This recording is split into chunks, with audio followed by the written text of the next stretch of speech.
হয়নি কে এখন তাকে আমি ঘুগনি মুড়ি খাই থাকি দে তো কাকা ঘুগনি মুড়ি দে বস নে আর জল খাইস না পেঁয়াজ দে আর কাঁচামরিচ নাকি দে মুড়ি কম খালি ঝোলাই দিয়া বেশি মনে হচ্ছে নিচে খাইলে ওখানে আনি দিয়া আমার ভোক লাগিয়া খা খা মুইও দেখুম তুই কতদিন ঘুগনি মুড়ি খাই থাকিস কামাই তো করবা পারিস নি 1 টাকাও তোক তো মাংনাই কেউ প্রতিদিন ঘুগনি মুড়ি দিবা না কর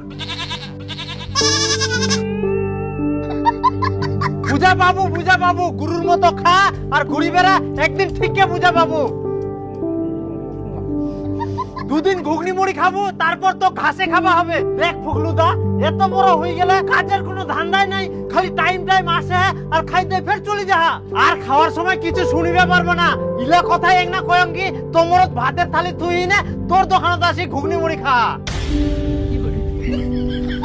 এই হারামজাদার দ্বারা কোনোদিন কোনো কিছু হবে না এরকম করে খাবে আর সারের মতো ঘুরি বেড়াবে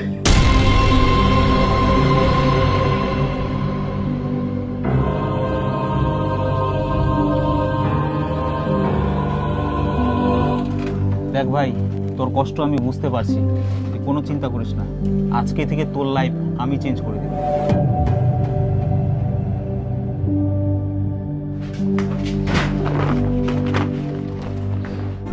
কি ব্যাপার কোনোদিন যাবো না কিতে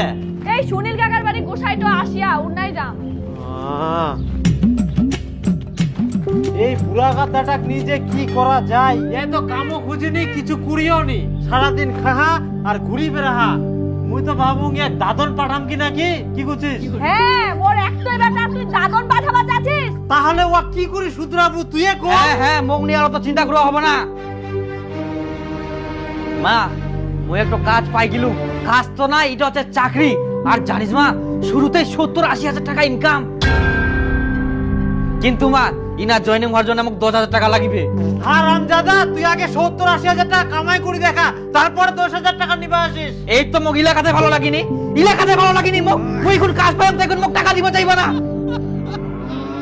আর জানিস এই গ্রামে মুই একমাত্র ফটো পাই প্রথমে আর কেউ পাইনি তোক যে মুই 10,000 টাকা দিম কর তোর কোনো বিশ্বাস আছে বিশ্বাস করতে হবে এখন না বিশ্বাস করলে কখন বিশ্বাস করবেন আর কি সময় আছে বিশ্বাস না করতে পারলে আপনার ছেলে কোনোদিন কিছু করতে পারবে না এরা চেয়ারা নেক না দেখুন কাকা বড় কিছু করতে গেলে ছেলেকে বড় জায়গায় দেখতে হলে একটু তো ইনভেস্ট করতেই হবে কিন্তু স্যার এতগুলা টাকা 10,000 মানুষ 15,000 টাকার চাকরির জন্য লাখ লাখ টাকা খরচা করে